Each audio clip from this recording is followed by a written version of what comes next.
Hello, this is Webz again. Today with a interesting deck for Hearthstone in the new set United in Stormwind. Uh, if you have been getting tired at the combo decks that are winning games in one turn, or the quests that make it hard for you to come back from a losing position, this might be the deck for you. Uh, I will say though, this deck probably isn't the best way to build West Demon Hunter, but it definitely is a very fun way to. Now let's get into the card by card. The first card in the deck is the Quest for Demon Hunter, which combos greatly with Glide as a card.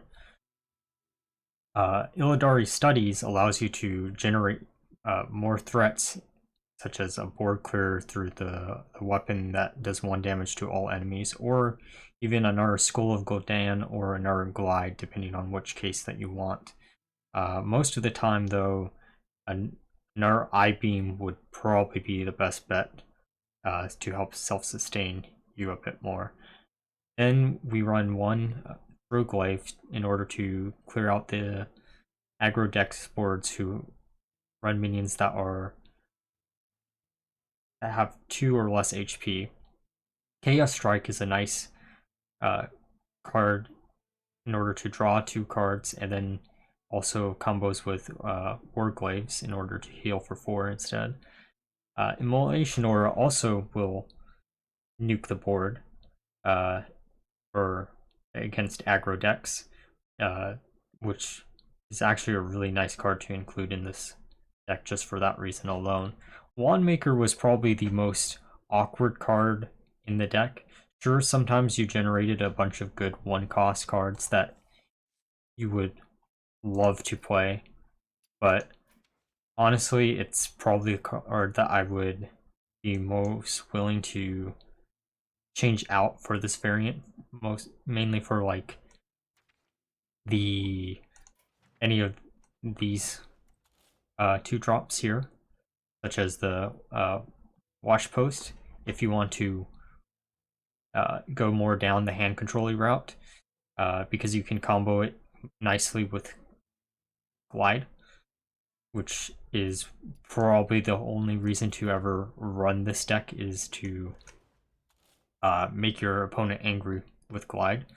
The next cards are 2 Warglaves, which allows you to self-sustain and get rid of threats that you need to. I-Beam is also for self-sustain. So is Flightmaster. Sometimes you could, in theory, use the third option to do the damage, but most of the time you really don't want to. Rust-Rot Viper is kind of an iffy card also. You could replace it easily with the Archmage for a card that's more expensive in Dust, but the reason why Viper is in this deck is to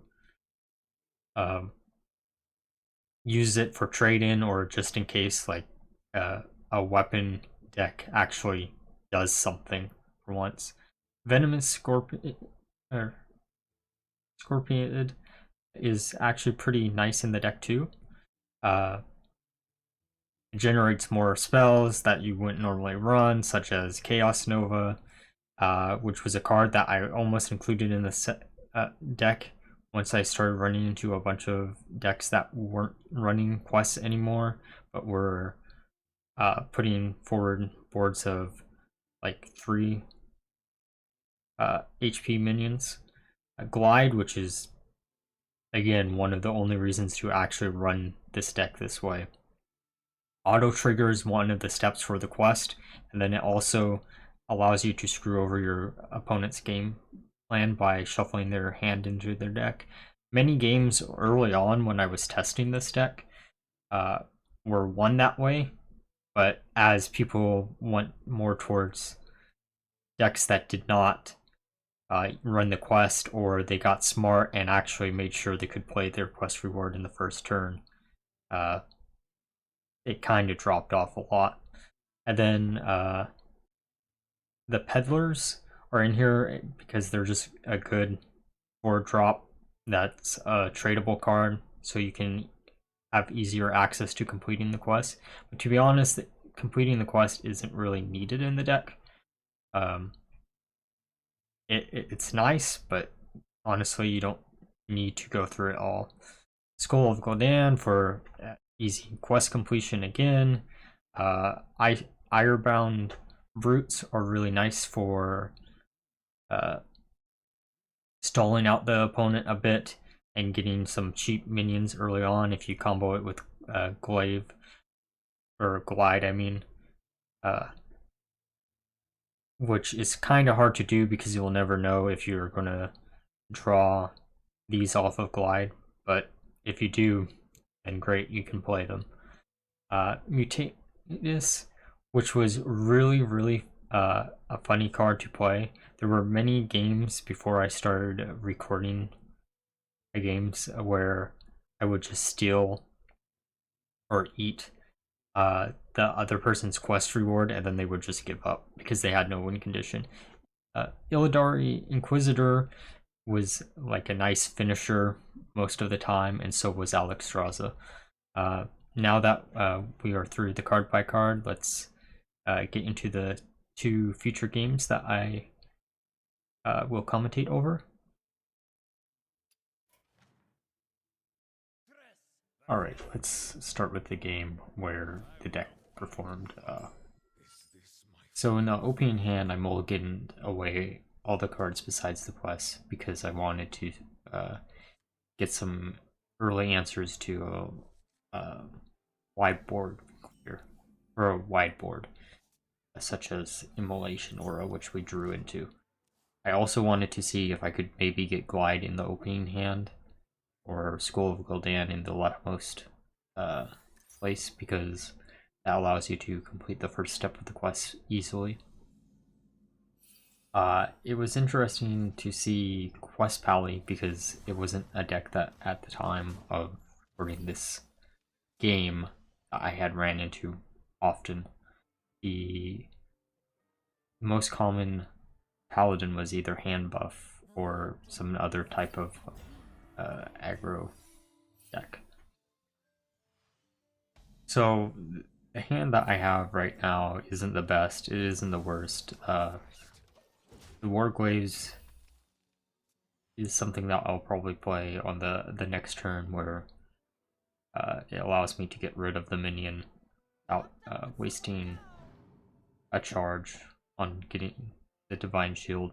Mutanus, I wish I had not really drawn into it this early because I didn't know when in this matchup to use him.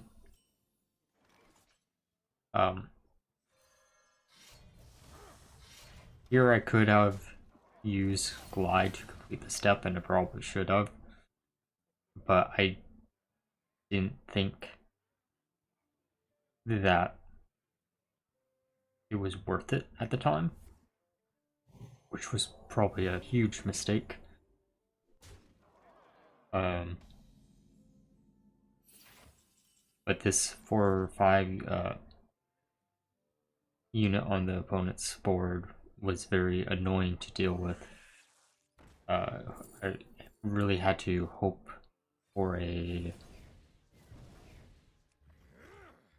I-beam or something else, such as the Fell Barrage that I just got there. In hindsight, Chaos Nova might have been a better option because I knew they were playing buffs to their cards, and since they were also playing the quest, I knew their hero power dudes would become bigger than 2/2s, or they wouldn't be able to be cleared. But again, I didn't really think about it at the time, since it wasn't a common deck to see. So here he draws a holy spell and triggers the first step of his quest and gets a Light's Justice, which isn't important, but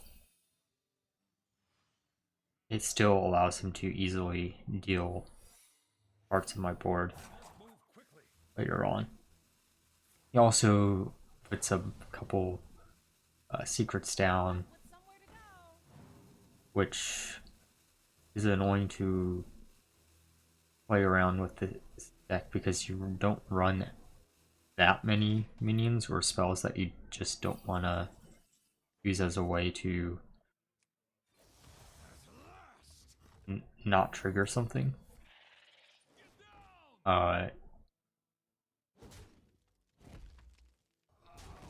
Here we trade in the tradable card in order to get I-Beam, which allows us to board clear.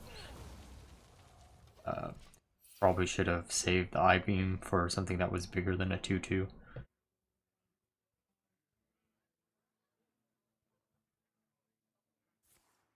Then we're just waiting for our opponent to play a minion. He decides to hero power and then plays a 2-2 or buffs it up to 3-2.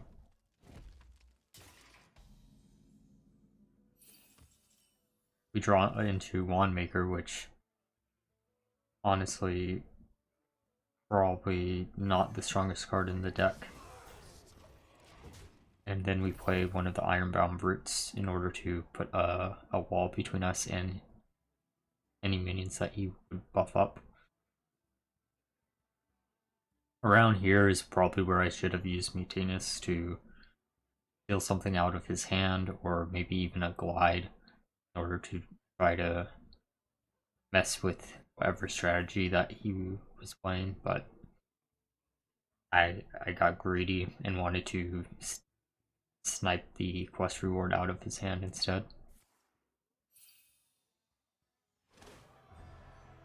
Here, his hero power upgrades, so then all of his dudes are now 3/1s. Then he buffs up his one dude with Blessing, which is annoying to try to deal with this deck. We use the Outcast to find an I-Beam, and then we use Immolation Aura to get rid of the 11/1, but that spawns his Alpine Survivor, which sucks, but not the worst.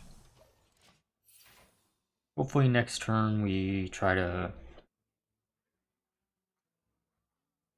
trigger one of our quests stages in order to complete the quest, but we don't because we're still being greedy with the Glide and wanting to play around another Yogg.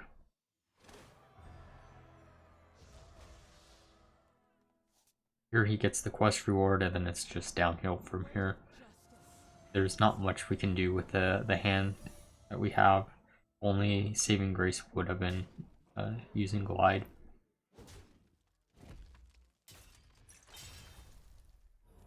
This is what I mean by the deck doesn't really perform well against any decks that run a lot of more than like 2 HP minions and have a wide board. Sure, you can clear out a bunch of minions from time to time, but sometimes you just don't have an answer, and it sucks. Right there, the fog was actually not the worst result that we could have gotten, since we made his minions smaller. And triggering that Judgment of Justice on the Wand Maker was good. So that's honestly not a card that I was even thinking about when I was attacking with the Wand Maker.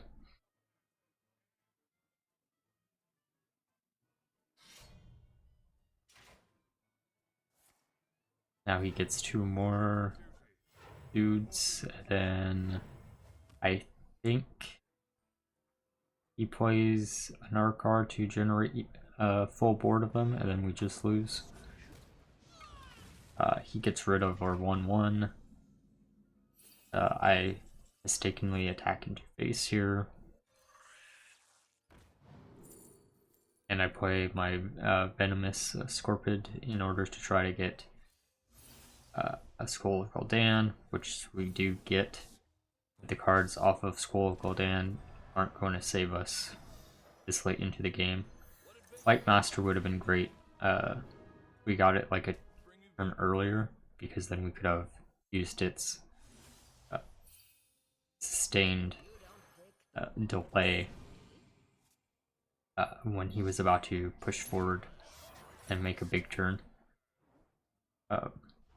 Lots of misplaced this game, to be honest, but I never claimed to be the best Hearthstone player.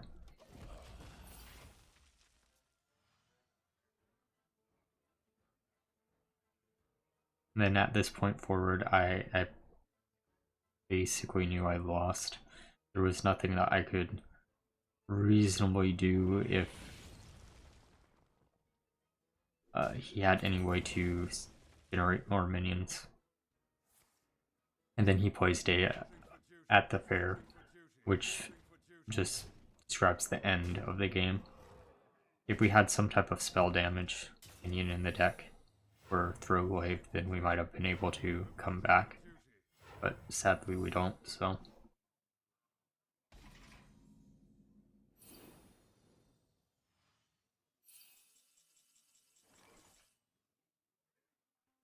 Should have glided here just to be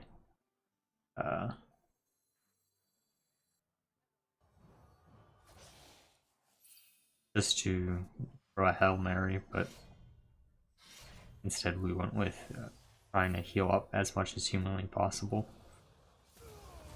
Which these draws weren't actually bad, it was just probably should have used glide instead. And then we just lose the game right here. There's literally nothing that can be done. Alright, let's get into game 2 against a Warlock. At this point into the expansion, when I was playing this game, I had just been assuming all Warlocks were quest. So that's why we mulliganed away everything besides Throglaive.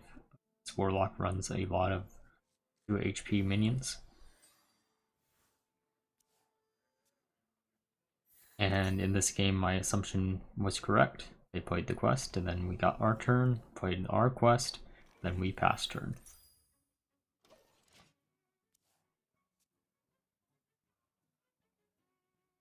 And then he, I think, hero powers here. And passes his turn. We use our hero power. And then pass the turn back.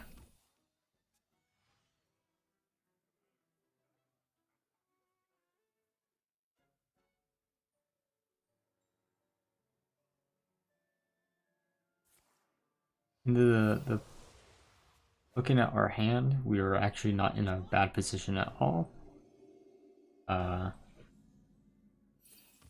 It's time to play Scorpid. We choose the Sigil because we want to complete one of our quest steps next turn. Since Warlock can finish their quest pretty quick, it's important to try to go through a bit of our deck before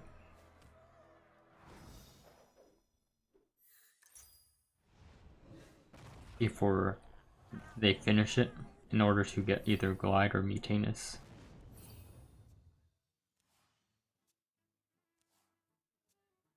But with this board that they've put forward, I wasn't too worried about clearing it out. We use the I-Beam instead of the Throglaive to kill the 3-2, then we attack to kill the 1-1 to maintain board presence. Our hand at this point is looking pretty full, which is nice if we draw into a glaive. Or a glide, I mean.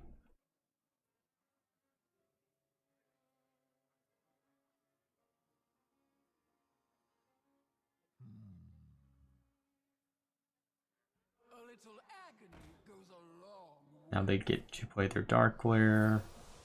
mana back from the Dark Lair, complete the first step. Or their second step, I mean.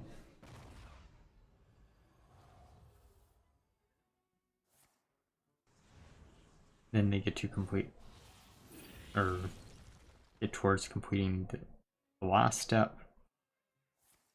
Which, looking at our hand, I was kind of getting a little bit worried here, but it was fine in the end. And then they complete their quest. So now we're basically kind of in top deck mode because we know they can't play their quest this turn, but we might be able to draw into a card that allows us to complete our quest and get rid of their quest reward in their hand. So off of the Illidari, we want to get some more draw power. Gul'dan is probably the second best option that we could get. The best being Glide, which would draw into 2, and then this is just downhill from there for them. Play our big taunt, then we glide them, and then we win the game, basically, from this position.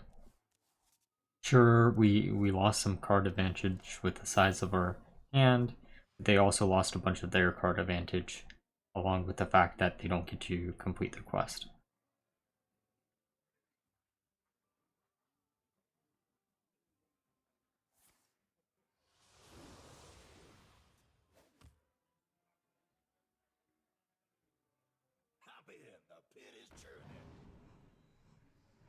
They heal a little bit from the minion getting buffed up, but we're still fine as long as they don't draw into their quest. We trade in our minion, we get more draw power, but instead go for the Scorpion in case we could generate some off of that.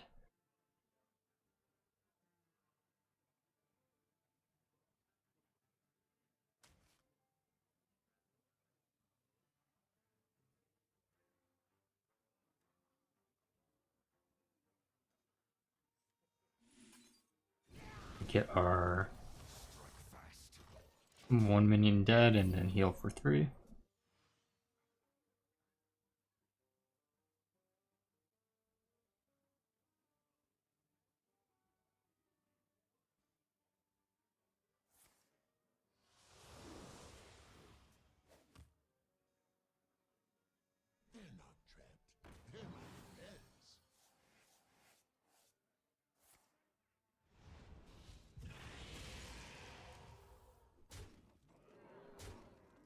But still, overall, we're in a pretty good position.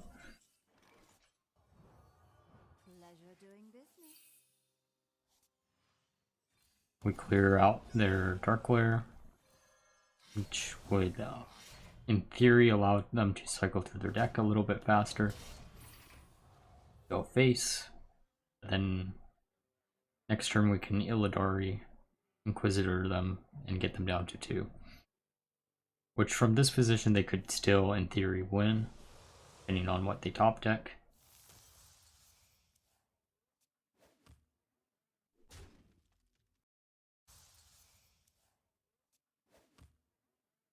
But it doesn't look like they top decked anything that was useful here. And then here we just go for the Illidari Inquisitor, attack into one of their minions just because we can, and then attack into face, bringing them down to 2.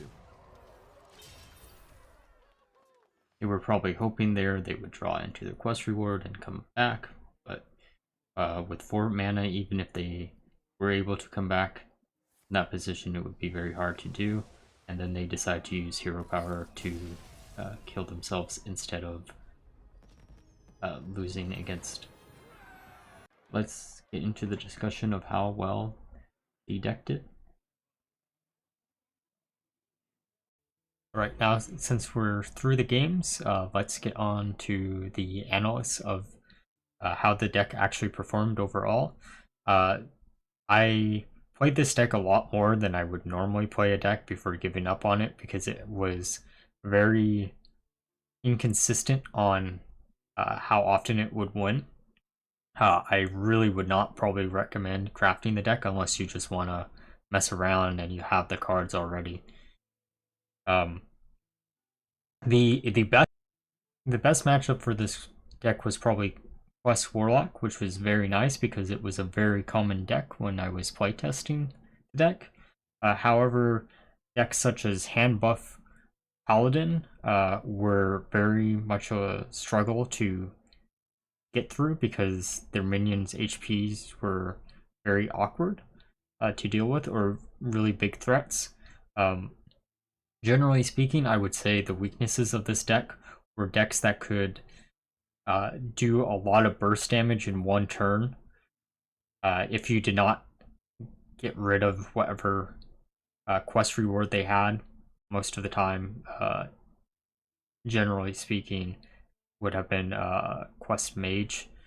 Uh, there were games where you just won because you got rid of their quest, and there were other games where you just lost because they completed it too fast, and it was very awkward to even play a minion. That's actually the reason why I stopped running our war post, was because it would just give them free procs on their quests, which allowed them to complete it quicker. Overall, the deck was funny to play, and I had an enjoyable time with it.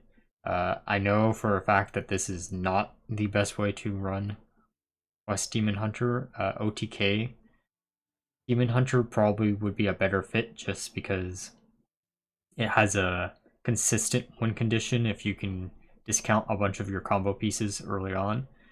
But this allowed me to use Glide, which was a card that I've been wanting to use for a very, very long time. And so I got what I wanted out of the deck. Uh, so until next time, enjoy yourself.